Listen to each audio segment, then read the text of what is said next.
Welcome to Animal X. There are many amazing creatures roaming this earth, but as we're about to find out, some of them may not be of this world. Amongst this mist was something that looked exactly like rats. When they looked down, of course, there's nothing there. I became desperate for some kind of a sign that it was okay to have this other horse. Ghouls, poltergeists, and things that go bump in the night.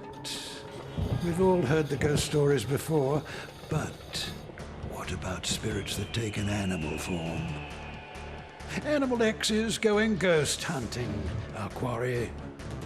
Animal entities and four-legged phantoms from beyond the grave.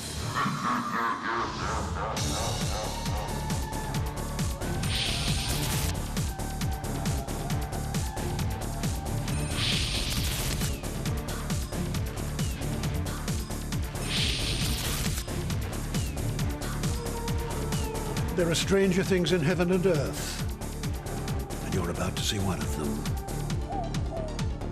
Just be careful.